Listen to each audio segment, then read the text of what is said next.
Bicara tentang Pancasila, negara Indonesia itu bagaikan rumah. Rumah itu membutuhkan fondasikan agar rumah itu bisa berdiri kokoh.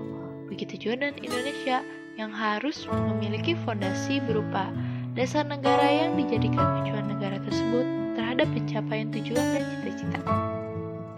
Ketika itulah muncul Pancasila sebagai dasar negara dan pandangan hidup suatu negara. Pancasila itu dibuat berdasarkan norma, kepribadian, dan cerminan bangsa itu sendiri. Penetapan Pancasila sebagai dasar negara itu memberikan pengertian bahwa negara Indonesia adalah negara Pancasila.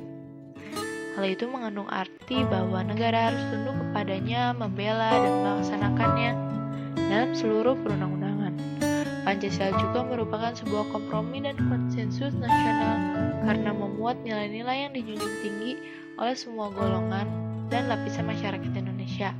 Penetapan Pancasila sebagai dasar negara tak hendak menghapuskan perbedaan, tetapi merangkum semuanya dalam satu semboyan empirisasi Indonesia yang dinyatakan dalam Seloka Bhinneka Tunggal Ika. Maka Pancasila merupakan intelligent choice karena mengatasi keanekaragaman dalam masyarakat Indonesia dengan tetap toleran terhadap adanya perbedaan. Tetapi di dalam penerapan Pancasila itu sendiri mempunyai tantangan. Nilai-nilai Pancasila itu terlihat semakin lama semakin mudah di kalangan masyarakat karena anggapan Pancasila tak lebih hanya sebagai simbol negara saja, seperti kurangnya toleransi umat beragama di mana sedang marak-maraknya perusakan rumah ibadah dan itu merupakan tindakan yang sangat tidak terpuji sekali. Kemudian arus global sangat menggeruskan budaya dan perilaku bangsa Indonesia sehingga semakin sedikit jiwa nasionalisme dan patriotisme. Elit politik juga tampak membiarkan dirinya tercebur dalam pusaran arus global tanpa proteksi. Kebanggaan diri sendiri sebagai bangsa bukan lagi menjadi acuan, orientasi hidup hanya mencari popularitas. Maka munculnya fenomena mengiklankan diri sendiri tanpa memerhatikan aspek penderitaan rakyat. Pancasila kita sebagai dasar negara sedang menghadapi krisis multidimensional. Pancasila kita sedang berhadapan dengan pola perilaku elit yang tidak lagi peka terhadap rakyatnya. Pancasila kita juga sedang menghadapi tantangan bagaimana membuat orang-orang beragama lebih toleran terhadap lainnya.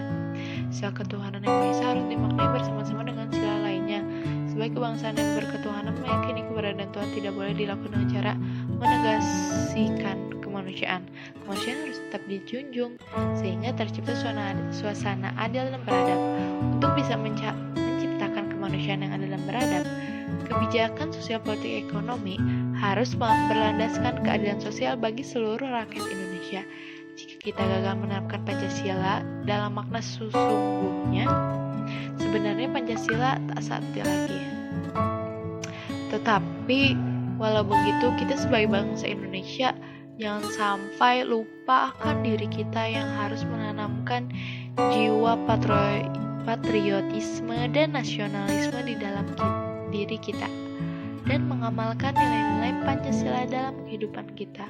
Walau kenyataannya sulit, tetapi jika banyak orang yang sadar akan masalah ini, negara Indonesia akan berkembang menjadi lebih baik. Karena dalam membangun suatu bangsa itu harus dilakukan bersama-sama agar tujuan dan cita-cita dapat tercapai.